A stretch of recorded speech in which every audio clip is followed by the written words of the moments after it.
Gênesis capítulo 1, verso 26, diz o seguinte: E disse: façamos o homem à nossa imagem, conforme a nossa semelhança. Domine ele sobre os peixes do mar, sobre as aves do céu, sobre os animais domésticos e sobre toda a terra, e sobre todo réptil que se arrasta ou se move sobre a terra. Gênesis capítulo 2, verso 7. Gênesis capítulo 2, verso 7. E formou o Senhor Deus o homem do pó da e soprou-lhe nas narinas o fôlego da vida, e o homem tornou-se alma vivente. Amém? Esta palavra, ela é tremenda, gloriosa.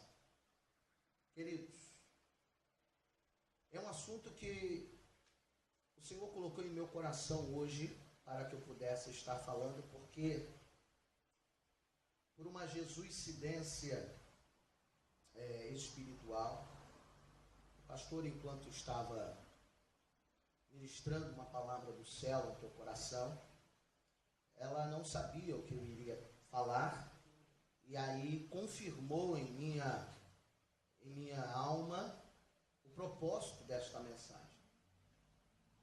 Porque ela falou muito sobre uma palavra que nós precisamos entender. Embora eu já tenha falado sobre ela algumas vezes aqui, é sempre bom voltarmos e analisarmos sobre esta palavra chamada alma. Em Gênesis capítulo 1, verso 26, nós vamos dar continuidade. Hoje, se não me falha a memória, é a 15ª semana que estamos falando sobre um tema. E o tema é: quem sou eu? Eis aí uma pergunta, em particular aí o meu amigo, seu amigo, que está chegando hoje aqui, mas tenho certeza que ele pegará também, entenderá, porque eu vou falar bem do princípio, bem do básico, daquilo que é mais importante, senhor amigo, daquilo que o senhor chama de vida. Então esta palavra em especial é a todos nós, mas quero de alguma forma fazer com que esta palavra seja de enriquecimento na sua vida também. Porque o que nós precisamos é ter uma identificação. E nessa identificação saber quem nós somos de verdade. E é por isso que o tema dessa palavra é: quem sou eu? Parece ser, seu amigo, uma pergunta fácil de responder, mas quando estamos diante de um problema, nós temos muita dificuldade de dar uma resposta exata de quem nós somos. E isso ocorre, meus irmãos, exatamente pela falta de posicionamento, de compreensão de quem nós somos, o que estamos fazendo aqui e qual é a nossa maior motivação. E o que tem que nos motivar para permanecermos de pé. Muitas vezes não sabemos qual é a nossa motivação para continuarmos a nossa caminhada na vida. Essa vida que nós temos ela como importante na Terra, na verdade, posso dizer sem medo de errar, que é apenas um pequeno período, um espaço muito curto daquilo que tem por promessa sobre a vida de cada um que está aqui. E em especial também na vida do senhor amigo. Quem concorda, diga amém. Eu sou muito assim, para que ele fique bem à vontade, vou falar muito o nome dele, amém? Maravilha. Até para que eu possa gravar, mas esse nome é tão diferente. Ele hoje vai sair daqui a 1000. Oh, glória. Amém? Ele vai sair a 1000 nos braços do Pai. Oh, glória. Maravilha, senhor amigo. Quando nós olhamos para essa pergunta, vamos colocar o nome aqui no fundo, por favor. Quando nós olhamos para esta pergunta, nós precisamos começar a entender a nossa essência. O que mais eu tenho observado dentro, não é no mundo não, tá, gente? É dentro do nosso mundo aqui, desse mundo espiritual, que nós dizemos: eu sirvo a Cristo, eu sirvo ao Senhor. E quando eu sirvo a Cristo, sirvo ao Senhor, eu sirvo ao reino dos céus, o meu mundo passa a ser diferente. Essa, pelo menos, tem que ser a lógica de todos que estão aqui. Amém? Porque a Bíblia diz que você não pode servir a dois senhores. E o Senhor que eu sirvo é o Senhor do reino dos céus. Porque existe um outro Senhor. É o Senhor do reino das trevas. Por isso que a Bíblia diz que o príncipe deste século, se ele puder, ele cegará o entendimento de muitos. Ou seja, para que ele não enxergue o reino que precisa ser visto, que é o reino dos céus. Embora vivamos na terra, a terra não é a nossa moradia. A terra, esse lugar que nós gostamos de viver, isso que a gente chama de vida, isso que nós, quem sabe, temos o maior prazer em viver, e quando estamos vendo alguma coisa dar errado, ficamos muito tristes, porque parece que a nossa vida está dando errado. Eu quero te dizer que nem sempre quando as coisas estão dando errado, significa que a sua vida está dando errado. Vou repetir. Nem sempre quando as coisas estão dando errado, significa que a sua vida está dando errado. Vai depender do princípio que você enxerga a sua vida. Aonde está a sua vida? Aonde está o seu tesouro?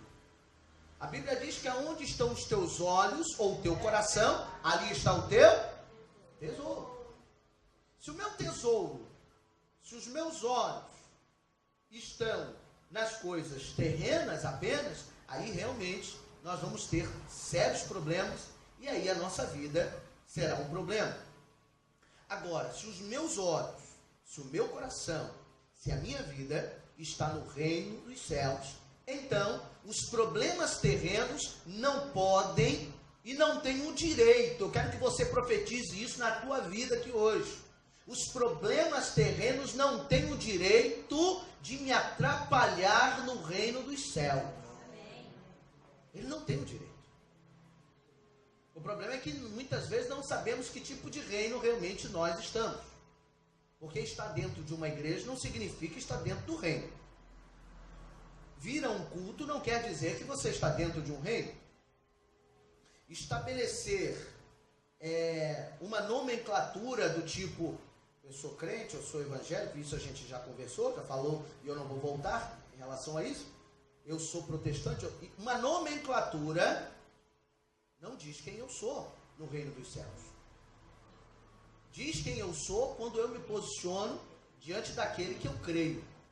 Quantos creem em Deus aqui? Amém. Então, se você crê em Deus, você não tem outra alternativa, a não ser viver o que Ele quer que você viva. Pare e pense. Se você diz que crê em Deus e que você o ama, por que muitas vezes o ser humano que diz isso, ou pensa isso, ou fala isso, muitas vezes dá mais importância às coisas que o mundo tem a oferecer do que as promessas que Deus já lhe fez? Essa é um problema que vamos lidar com esta vida que temos aqui. Quero te dizer que esta questão, ela é humana e terrena. Toda sabedoria humana, a Bíblia diz que ela é diabólica e terrena. Por quê? Porque quando nós reconhecemos o que precisamos ter, e aquilo pode parecer ser inteligente, mas quando nós nos angustiamos por isso, nós vivemos um momento de tristeza, porque reconhecemos que algo humanamente precisa mudar, e aquilo arranca a nossa paz, aquilo arranca o nosso sono, aquilo começa a se tornar a arma do próprio adversário contra você. E é isso que eu quero falar aqui hoje. Eu quero profetizar sobre a tua vida. Eu quero que você entenda que a sua estadia na terra não pode atrapalhar a sua vocação de morar no céu e de conquistar um espaço muito melhor do que esse que nós estamos vivendo aqui. O apóstolo Paulo não tinha prazer nenhum na vida dele na terra. E por que nós queremos ter este prazer na terra? O prazer da terra nos tira quase sempre o prazer de nos encontrarmos com Deus ou de vivermos uma vida com Ele. Porque condicionamos o prazer na terra como se ele fosse o prazer no céu, e não é. O prazer celestial é totalmente diferente. O prazer na terra, ele é efêmero, ele é passageiro. Agora, o prazer celestial, ele é eterno. Ele não muda. Ele não sofre transição. Ele não é como a onda do mar que vai e vem. É evidente que entender isso não é uma tarefa fácil. Mas essa é a tarefa que Jesus deu aos seus discípulos. Ide por todo mundo e pregai o Evangelho não é da terra. O Evangelho é da onde? Dos céus. O Evangelho nos ensina a valorizar o que precisa ser valorizado. O Evangelho nos ensina a viver do jeito que precisamos viver. Mas para isso nós precisamos saber por que fomos formados, do que fomos formados, para onde vamos e o que nos espera. E esse é um dos temas que eu sou apaixonado. É saber qual é a minha essência. E a minha essência é muito maior do que os homens imaginam ser. E eu quero dizer que, quem sabe, a sua essência é muito maior do que você imaginou até hoje. Você é muito mais do que esse rosto. Você é muito mais, escute, você é muito mais do que os problemas que você está vivendo hoje. Olha, eu quero te dizer, sem medo de errar, você não é este problema que você tem. Eu vou ensinar isso já já. Eu vou reensinar aqueles que já sabem. Porque esta é a carência da igreja nos dias atuais. A carência dos dias atuais é que nós achamos que somos o que na verdade nós só temos. Eu vou explicar já já mais uma vez essa questão. Mas primeiro vamos entender, para eu saber quem eu sou, eu preciso saber de onde eu vim. Que essência eu tenho dentro de mim. E a essência que você tem é suprema, é superior.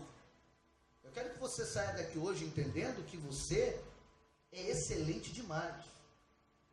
Você é maior do que seus problemas. Os problemas podem te diminuir, mas nem assim você passa a ser menor do que eles. Os seus problemas podem te tirar a alegria, mas nem assim você vai deixar de ser alguém amado por Deus, querido por Deus e feliz por ser amado por Ele. Mas para isso a gente precisa entender. E a Bíblia. E o capítulo 1, verso 26 de Gênesis nos diz o seguinte: e disse Deus. Então quem é que está dizendo aqui? É Deus.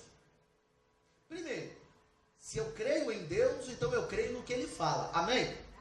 Então você crê no que Deus vai falar para você a partir de agora? Amém. Não serei eu, mas serei o que Deus disse na sua palavra, na criação do mundo. Ou seja, Ele falou isso lá atrás. Ele visualizou isso lá atrás e disse para mim e disse para você. E olha o que Deus disse. E disse Deus: façamos o homem a nossa imagem, conforme a nossa semelhança. O que seria ter imagem e a semelhança de Deus? Essa é a nossa essência. Deus disse que Ele nos faria com esta essência. Eu preciso acreditar nisso. Você não tem para onde correr. Ou você acredita nisso, ou você vai vaguear para onde o mundo quer te levar.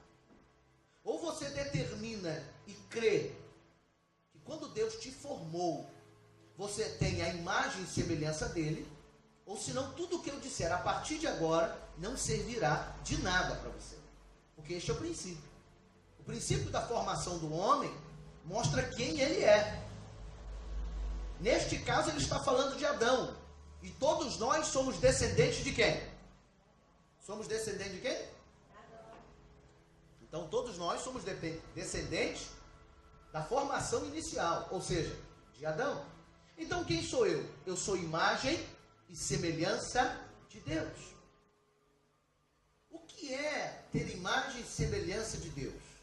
É ter a aparência física ou ter o orgulho de ter as mesmas características internas daquele que o fez. Um filho, quando olha para um pai, ou um pai, quando olha para um filho, o orgulho dele é ele ser parecido fisicamente ou ser parecido com as suas características de caráter, de índole. O que mais traz alegria? Quando ele olha, e o pai, eu estou falando de pai, né, gente? Eu estou falando de alguém que preste, né? Eu estou falando de alguém que é exemplo, é claro. Então vou voltar à pergunta. Quando o pai olha para um filho e se orgulha dele, o orgulho dele é pela aparência que ele tem, igual ao pai, ou pelo que ele se transformou através do caráter que ele viu no seu filho, que é igual ao pai? Por quê? Porque ele viu o caráter no filho. E esse caráter partiu do seu progenitor. Então ter aparência e semelhança, imagem de Deus, não é parecer com Deus no seu nariz, nem nos olhos. Não é ter uma aparência física, até porque Deus, ele não é físico, ele é espiritual. Deus não tem uma aparência física pré-determinada. Poderemos conjecturar, dizendo as mãos de Deus, o olhar de Deus, a boca de Deus, né? Olhos como chama de fogo, mas isso está na linha da conjectura. Mas Deus, ele não tem um corpo físico. Deus, ele tem um corpo espírito. Então eu te faço uma pergunta. Se eu sou imagem e semelhança de Deus, eu tenho que ter o que Deus tem, e tenho que me orgulhar disso. Deus, por acaso, tem no seu caráter um caráter duvidoso? Deus tem no seu caráter e na sua índole um homem covarde, mentiroso, medroso, sem força? Então nós carregamos dentro de nós uma imagem e semelhança de alguém que é forte, tremendo, corajoso em tudo que faz. A nossa essência, existe um DNA, e você tem o DNA de Deus. Você crê que você tem o DNA de Deus? O que é ter o DNA? DNA é ter as características principais. Você pode não parecer fisicamente, mas vai ter a aparência interna. E eu quero parecer com Deus todos os dias, ou com a imagem do seu filho todos os dias. Porque foi isso que ele deixou escrito na terra. Então eu preciso entender que a minha alegria é saber que eu sou parecido com Deus, e que eu tenho dentro de mim essa característica muito profunda e muito forte. E a partir daí, nós vamos precisar entender o porquê ele faz isso.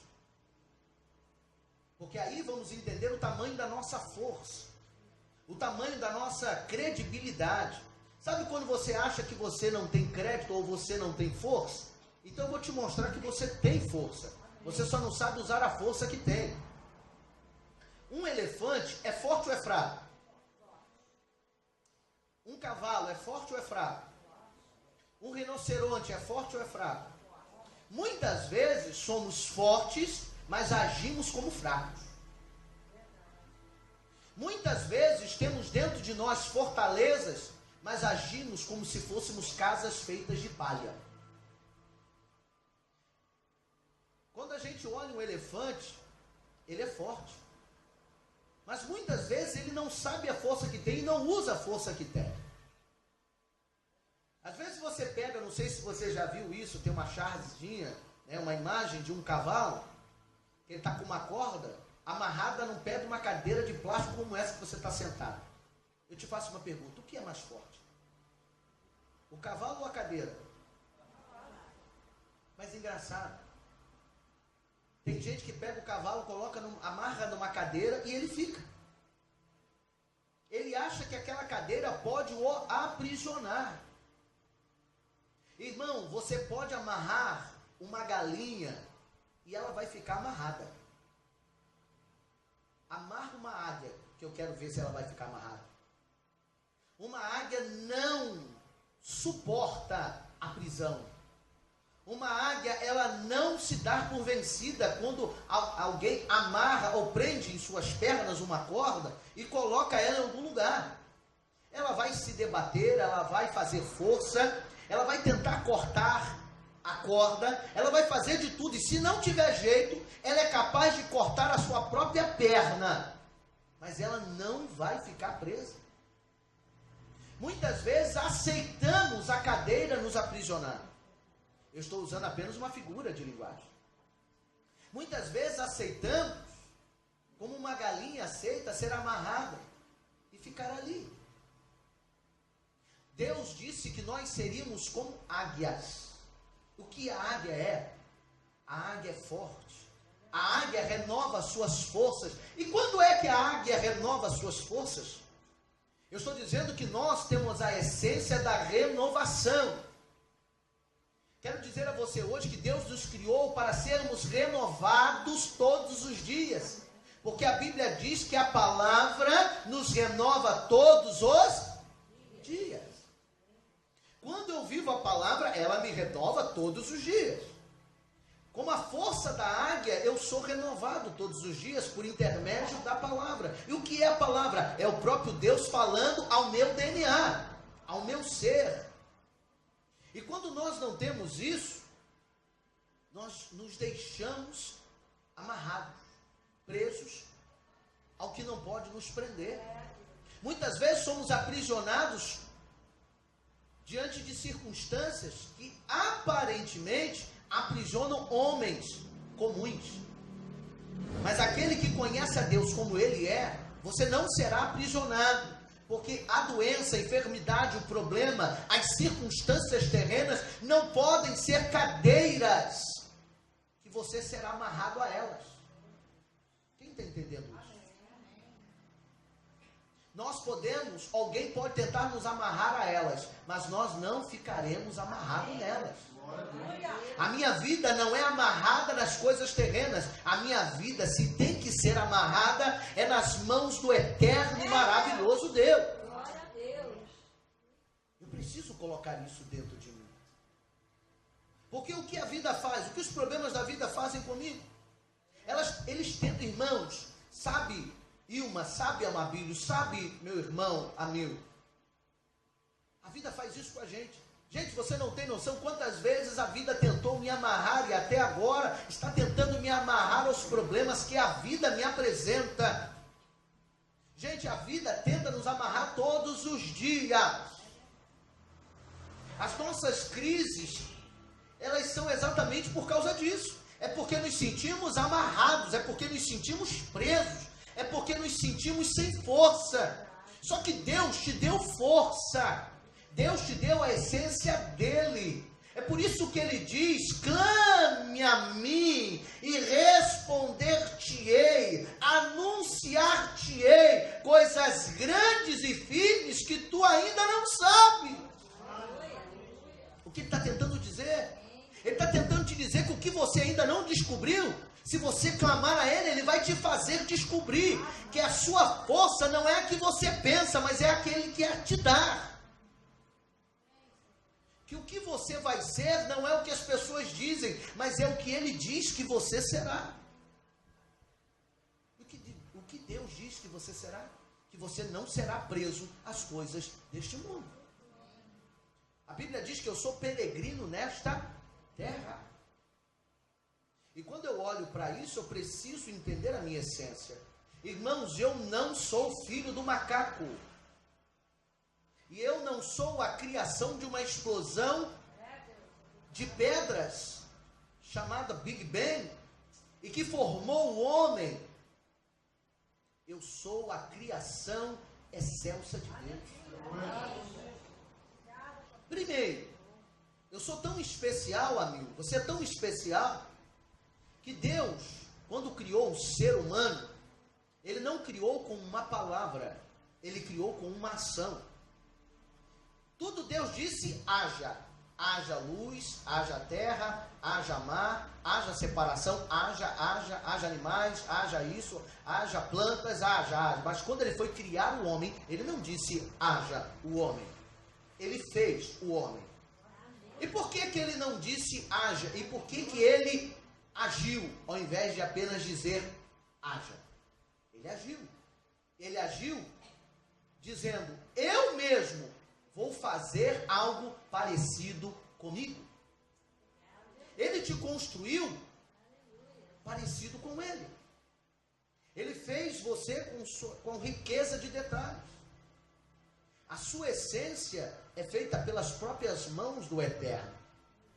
Nós somos feitos da essência de Deus, não com uma palavra, mas pela sua própria ação de fazer. Ele cria o homem e sopra E daqui a pouco eu vou falar sobre isso. E sopra sobre o homem o que há de mais precioso dele. E eu vou falar já já sobre isso. Então hoje eu já comecei a perceber quem eu sou. Que tipo de DNA eu carrego.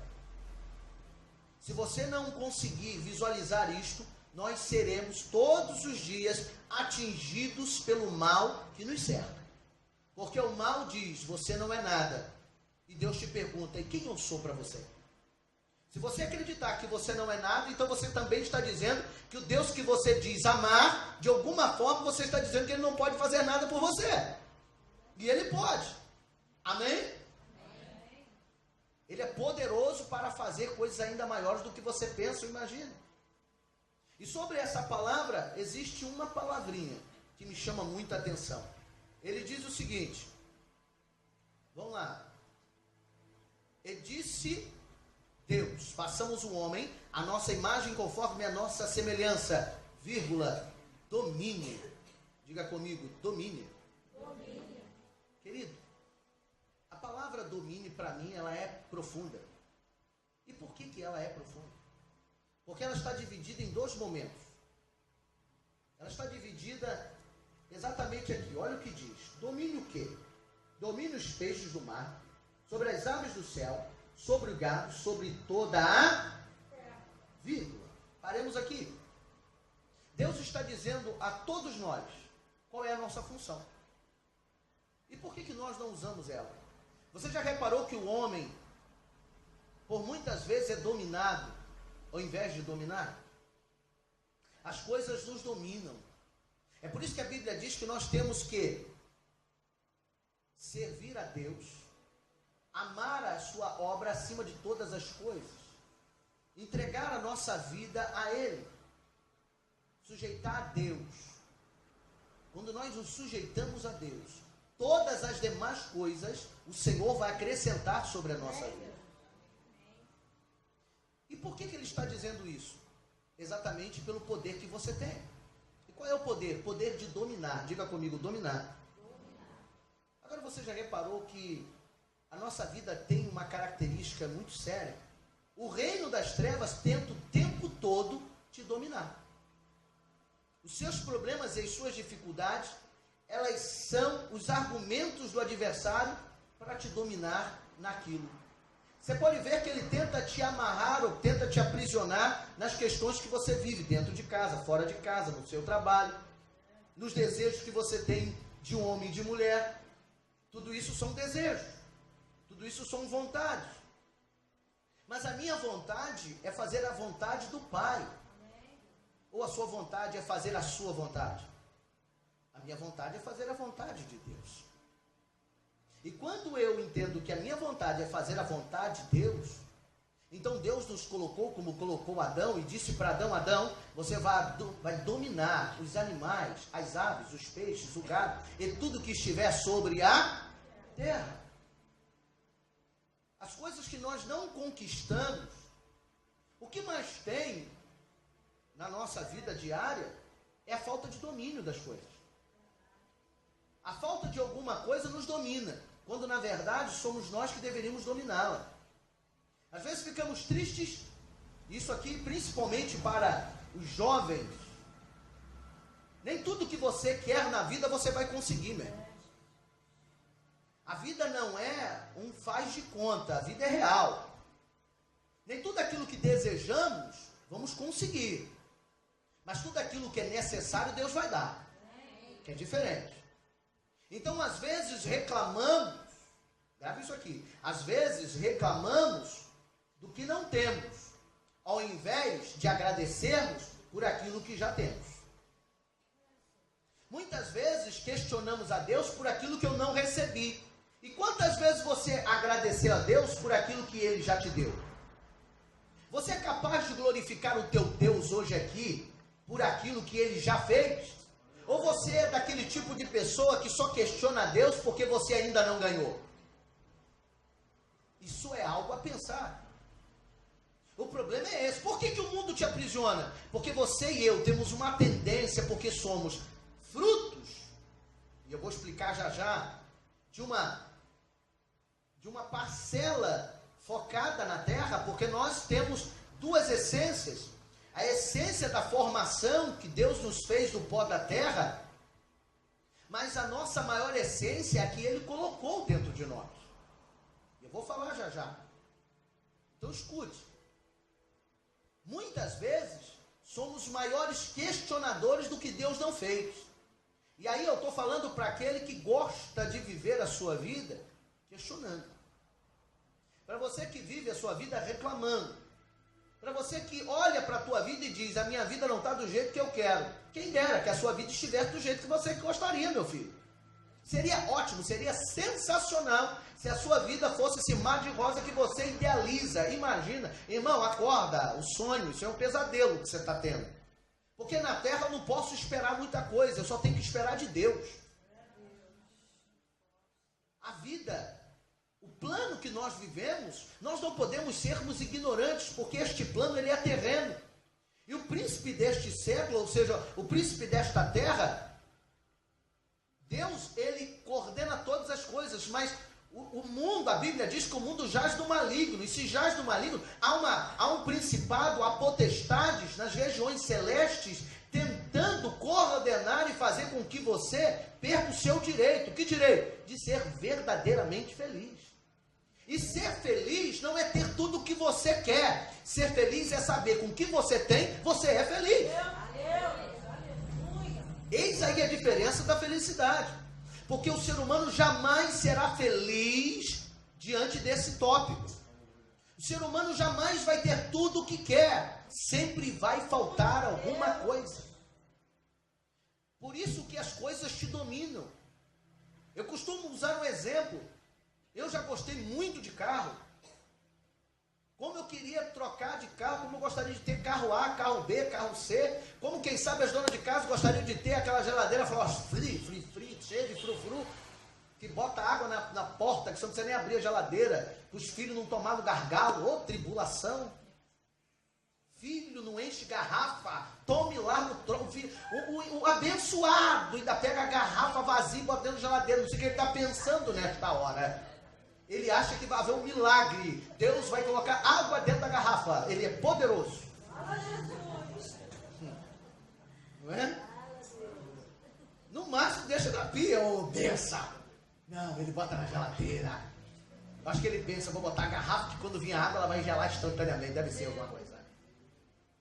O ser humano, ele gostaria de ter todas as coisas, muitas coisas.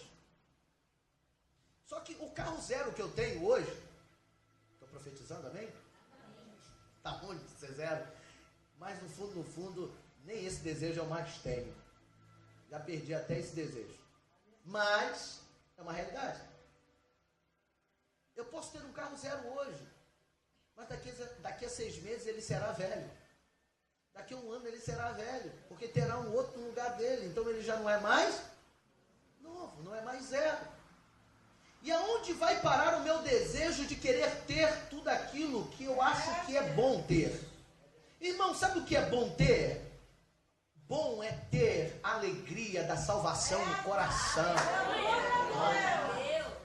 Porque eu posso não ter o carro zero, mas eu tenho uma mansão zero me esperando. Agora, isso é para quem crê. Isso é para quem está buscando. Isso é para quem está almejando. Porque as coisas, irmãos, elas são ultrapassadas. Diga comigo, as coisas são ultrapassadas. Irmão, tudo que você tem, que você mais quer, vai ficar ultrapassado. Tudo. É a roupa, é o sapato, é o celular, é o computador, é o carro. Tudo vai ficar ultrapassado. Mas sabe o que a Bíblia diz? Tudo passa, mas a minha palavra permanece para sempre. Meu Deus.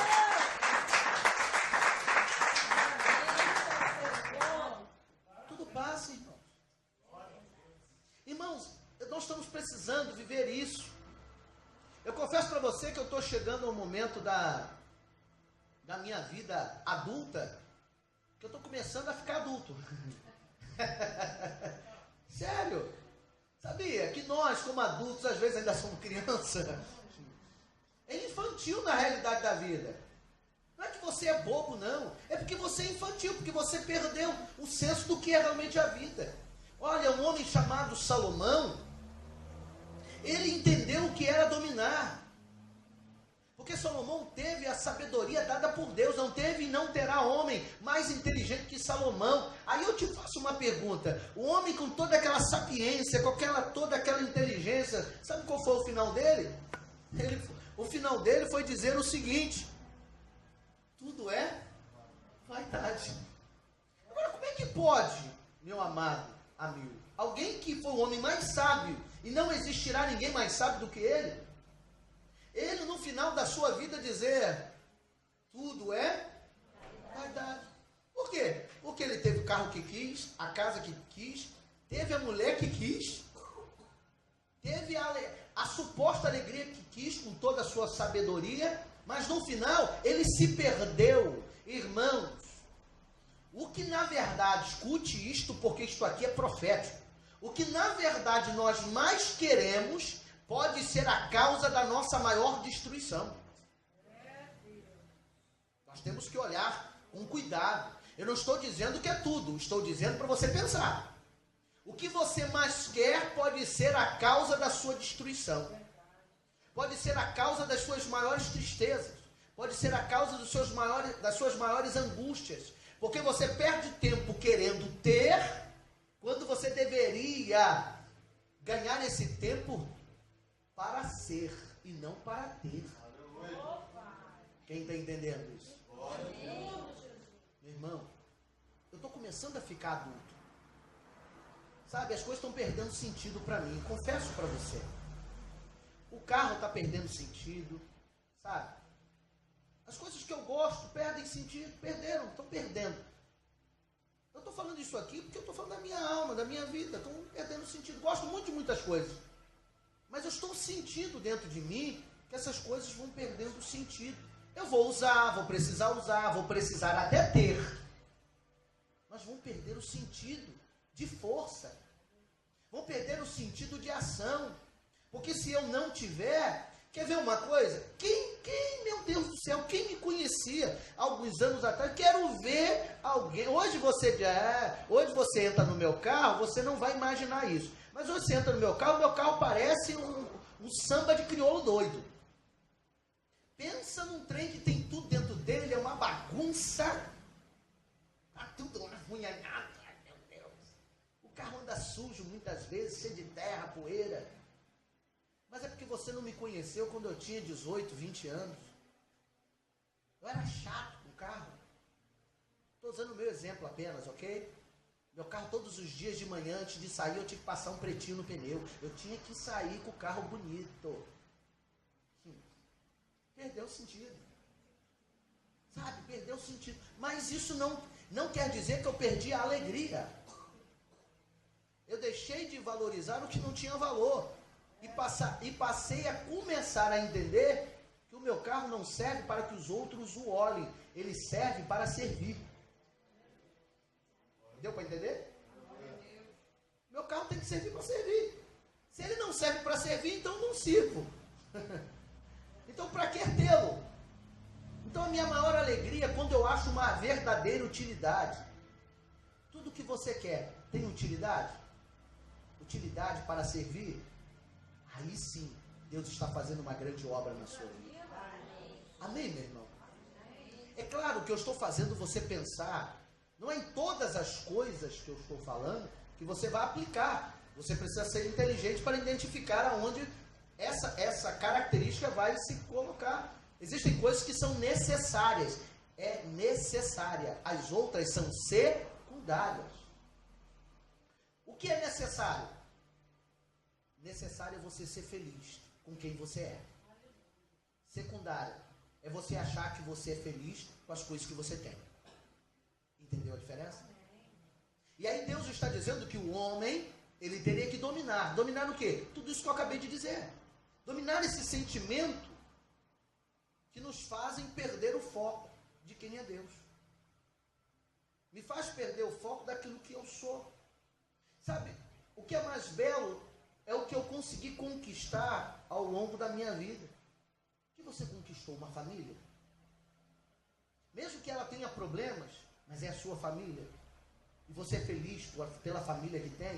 Mesmo que você tenha uns arranca-rabo lá de vez em quando, que é normal. Mas você ama a sua família.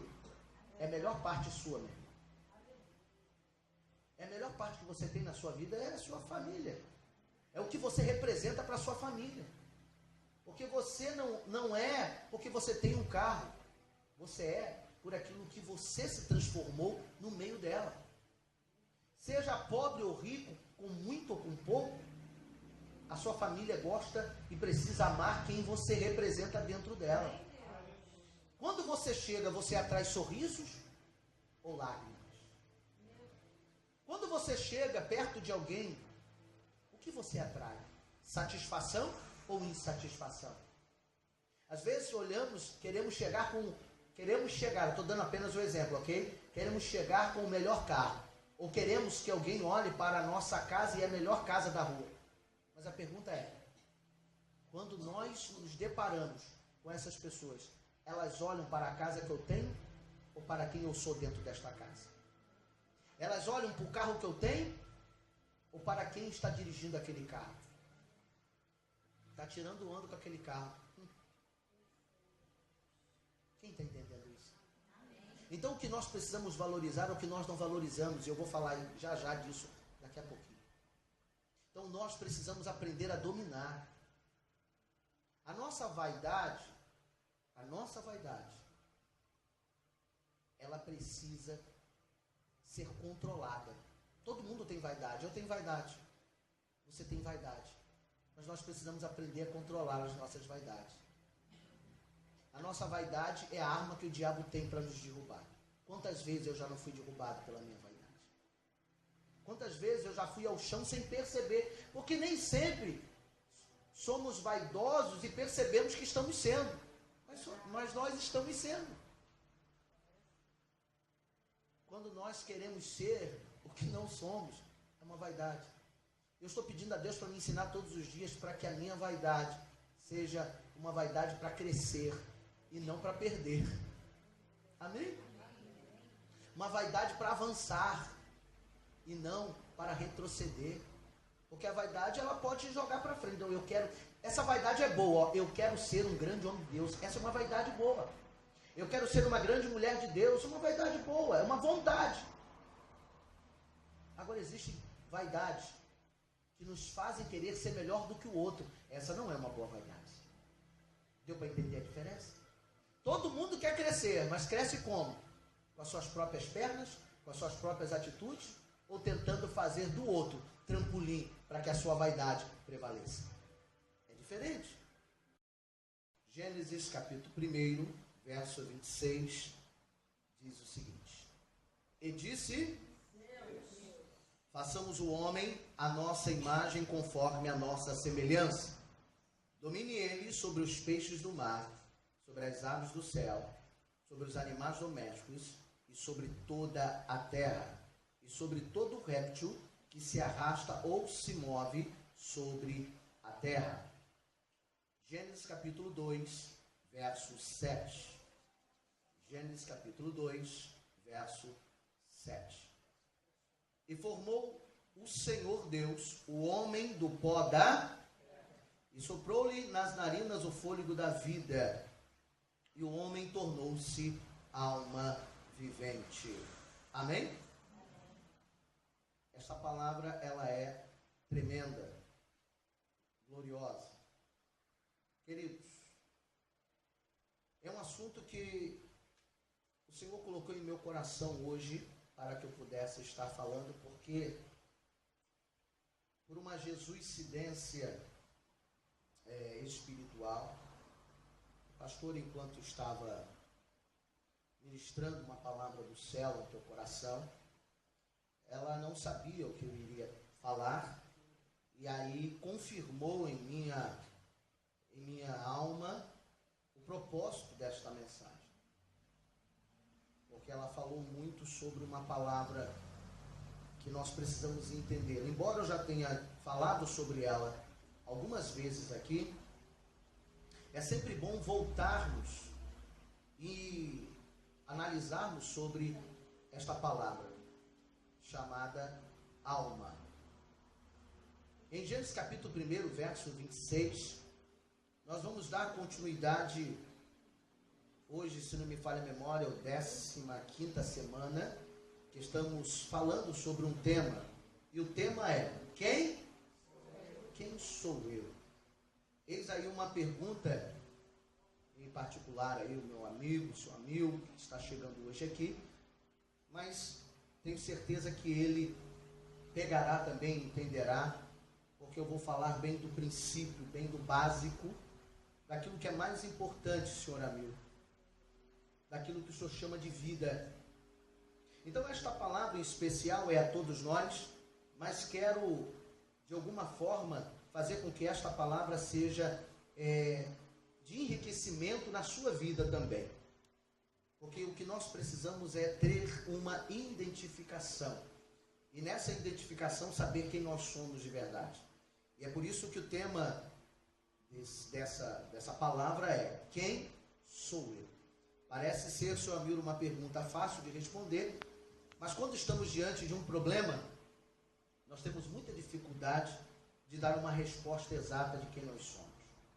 E isso ocorre, meus irmãos, exatamente pela falta de posicionamento, de compreensão de quem nós somos, o que estamos fazendo aqui e qual é a nossa maior motivação. E o que tem que nos motivar para permanecermos de pé. Muitas vezes não sabemos qual é a nossa motivação para continuarmos a nossa caminhada na vida. Essa vida que nós temos ela como importante na Terra, na verdade, posso dizer sem medo de errar, que é apenas um pequeno período, um espaço muito curto daquilo que tem por promessa sobre a vida de cada um que está aqui. E em especial também na vida do senhor amigo. Quem concorda, diga amém. Eu sou muito assim, para que ele fique bem à vontade, vou falar muito o nome dele, amém? Maravilha. Até porque eu possa gravar, mas esse nome é tão diferente.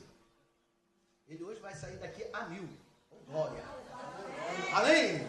Ele vai sair a 1000 nos braços do Pai. Oh, glória. Maravilha, senhor amigo.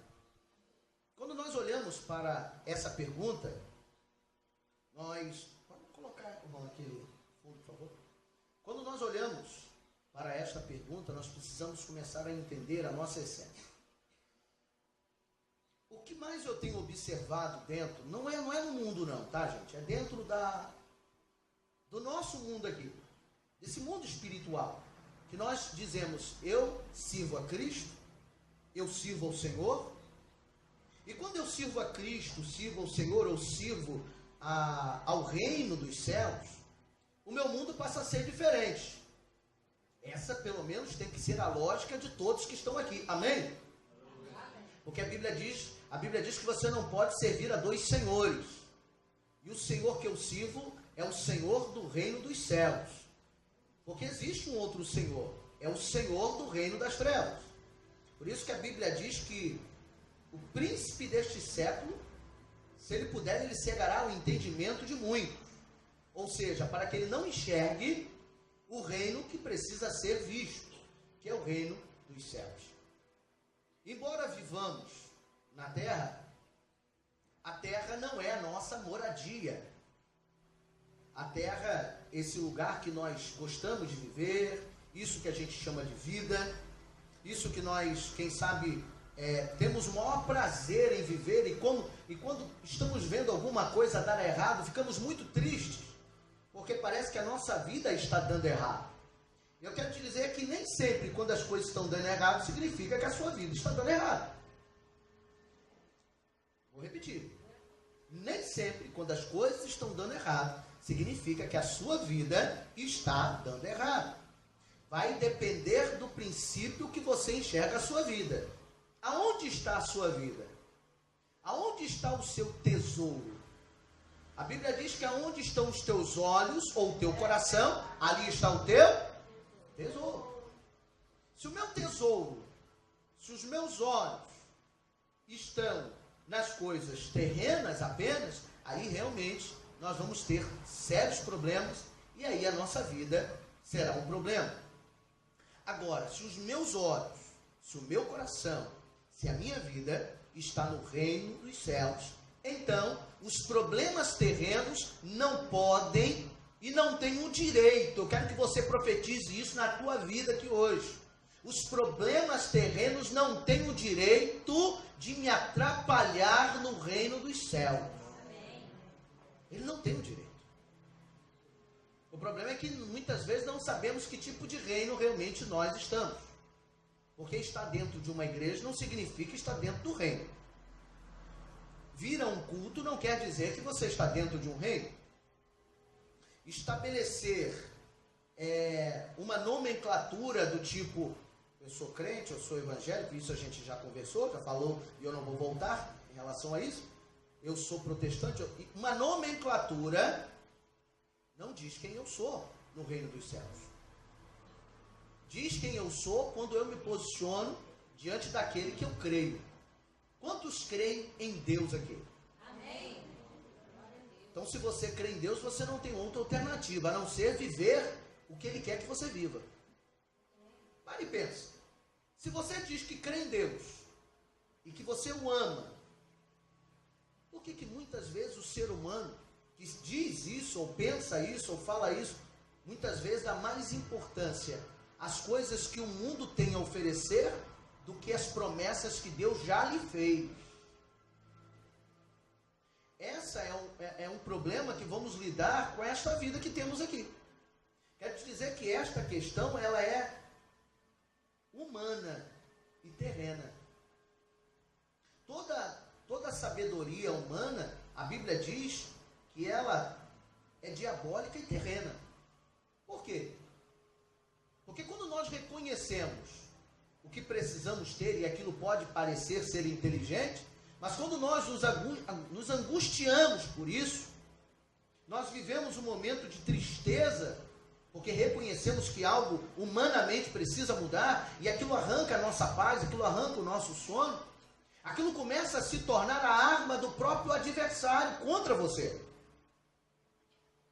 E é isso que eu quero falar aqui hoje. Eu quero profetizar sobre a tua vida. Eu quero que você entenda que a sua estadia na terra não pode atrapalhar a sua vocação de morar no céu e de conquistar um espaço muito melhor do que esse que nós estamos vivendo aqui. O apóstolo Paulo não tinha prazer nenhum na vida dele na terra.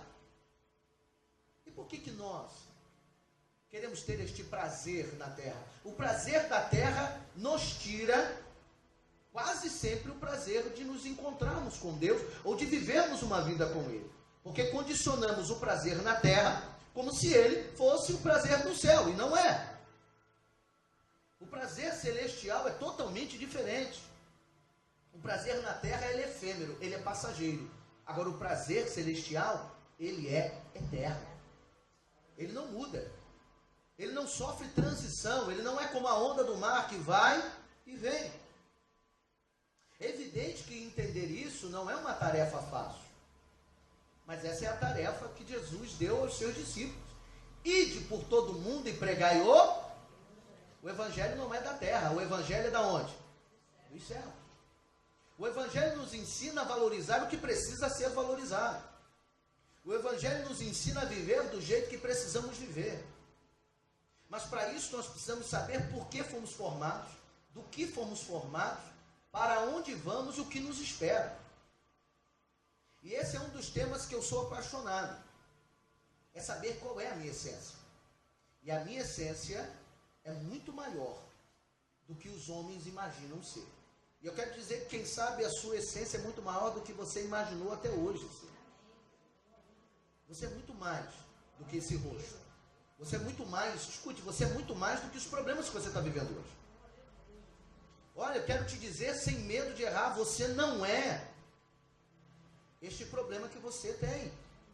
Eu vou ensinar isso já já. Eu vou reensinar aqueles que já sabem. Porque esta é a carência da igreja nos dias atuais. A carência dos dias atuais é que nós achamos que somos o que na verdade nós só temos. Eu vou explicar já já mais uma vez essa questão.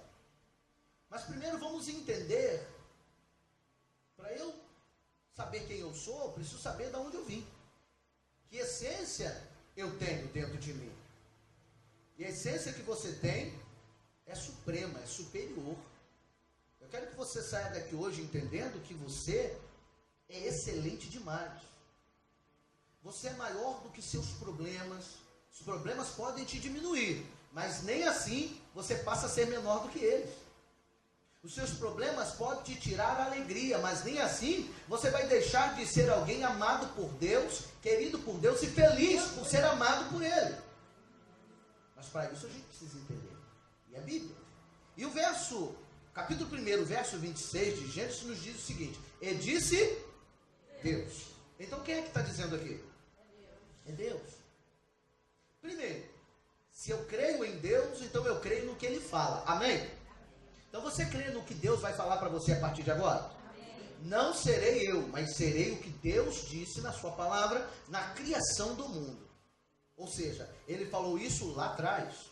Ele visualizou isso lá atrás e disse para mim e disse para você. E olha o que Deus disse. E disse Deus: façamos o homem a nossa imagem, conforme a nossa semelhança. O que seria ter imagem e a semelhança de Deus? Essa é a nossa essência.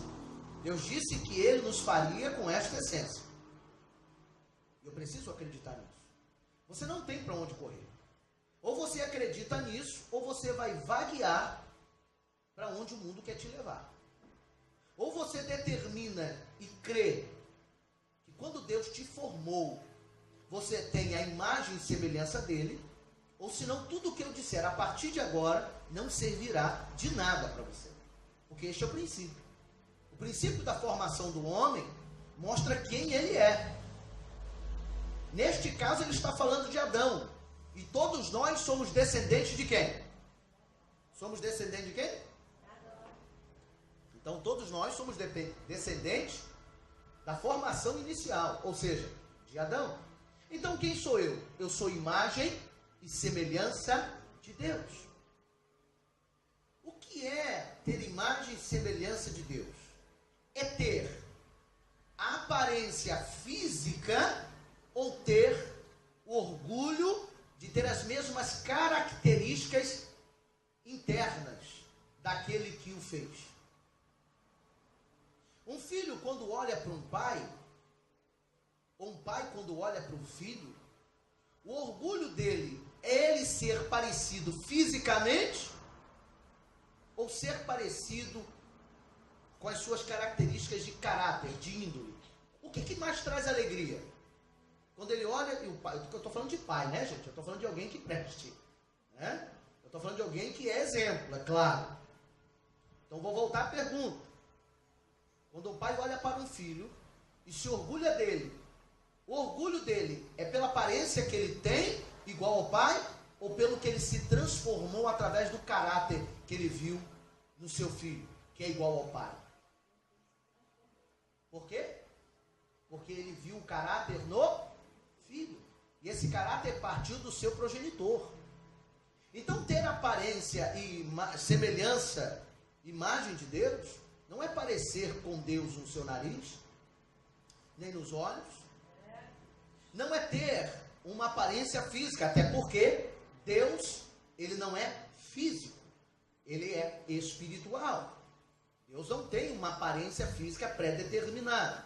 Poderemos conjecturar, dizendo as mãos de Deus, o olhar de Deus, a boca de Deus, né? Olhos como chama de fogo, mas isso está na linha da conjectura. Mas Deus, ele não tem um corpo físico. Deus, ele tem um corpo espírito. Então eu te faço uma pergunta. Se eu sou imagem e semelhança de Deus, eu tenho que ter o que Deus tem, e tenho que me orgulhar disso. Deus, por acaso, tem no seu caráter um caráter duvidoso? Deus tem no seu caráter e na sua índole um homem covarde, mentiroso, medroso, sem força? Então nós carregamos dentro de nós uma imagem e semelhança de alguém que é forte, tremendo, corajoso em tudo que faz. A nossa essência, existe um DNA, e você tem o DNA de Deus. Você crê que você tem o DNA de Deus? O que é ter o DNA? DNA é ter as características principais. Você pode não parecer fisicamente, mas vai ter a aparência interna. E eu quero parecer com Deus todos os dias. Ou com a imagem do seu filho todos os dias. Porque foi isso que ele deixou escrito na terra. Então eu preciso entender que a minha alegria é saber que eu sou parecido com Deus. E que eu tenho dentro de mim essa característica muito profunda e muito forte. E a partir daí, nós vamos precisar entender o porquê ele faz isso. Porque aí vamos entender o tamanho da nossa força, o tamanho da nossa credibilidade. Sabe quando você acha que você não tem crédito ou você não tem força? Então eu vou te mostrar que você tem força. Você só não sabe usar a força que tem. Um elefante é forte ou é fraco? Um cavalo é forte ou é fraco? Um rinoceronte é forte ou é fraco? Muitas vezes somos fortes, mas agimos como fracos. Muitas vezes temos dentro de nós fortalezas, mas agimos como se fôssemos casas feitas de palha. Quando a gente olha um elefante, ele é forte. Mas muitas vezes ele não sabe a força que tem e não usa a força que tem. Às vezes você pega, não sei se você já viu isso, tem uma chargezinha, né, uma imagem de um cavalo, que ele está com uma corda amarrada num pé de uma cadeira de plástico como essa que você está sentado.